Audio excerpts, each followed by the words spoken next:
what's up? Tony here. In this video we're going to talk about buffers, okay? I've been getting a lot of questions about what kind of compounds to use, what kind of pads, what kind of buffers, and what RPM to actually buff at. Alright, so over here I have a Hitachi variable speed buffer. I usually keep it on the lowest setting on my buffer, and maybe I go up 100 or 200 RPM. So I'm usually buffing at about 1700 RPM. You could also, once you start to get used to it, you'll also hear it by tone, your buffer speed. You know, you'll be like, okay, this sounds like it's... I never look at the setting over here. I just move it while I'm buffing, and you could hear it, and you just get used to it little by little. So stay around 16, 17, 1800 RPM when buffing your car. All right. Now compounds that we use. First off, you want to use a rubbing compound. It could be 3M. Right now I'm using the Perfected rubbing compound. Now you could use Meguiar's or any other brand. There's a bunch of brands, and I recommend to test them out because I've used other brands and I personally like 3M products as far as for buffing. So I always get 3M stuff is because I'm used to it.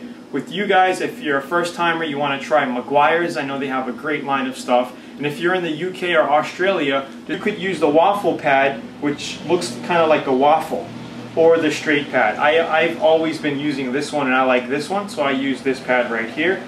As for adapters, okay, this is an adapter for your buffer here. Okay, it's by Buff and Shine. So if you want to get the same exact pads that I use, go to Buff. Give you this adapter. It's pretty cool. It's a Velcro adapter. So it's easy. It has a little plastic guide over here, so when you can just line it up to the hole here, and it fits right in. You just snap it. That's it. When you're ready to change, unplug it, put your phone, and you're good to go. Make sure you line up the holes because it's for ventilation, which I really recommend. It's a really good setup for buffing. Okay, so that's our buffing stuff. And after the machine glaze, I like to go with some type of polymer wet coat. I've been using this one from from Granitize, called Autogloss.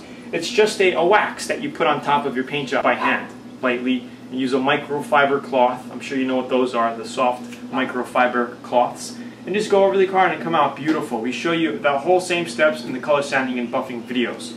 So that's it. You could use a Meguiar's Gold Class. This is another liquid Carnauba wax type of thing that you could put on by hand. You could test any brands you want, okay? Carnauba wax is Carnauba wax. They got different smells and whatever, but that's the basic three-step process. Your main color sanding and buffing compound, step 1, with your wool pad. Step 2 is your machine glaze, okay? This stuff lasts a long time. With your foam pad, and then your wax, your Carnauba wax by hand. Others has them, you just spray it on and wipe it off. It's pretty cool too.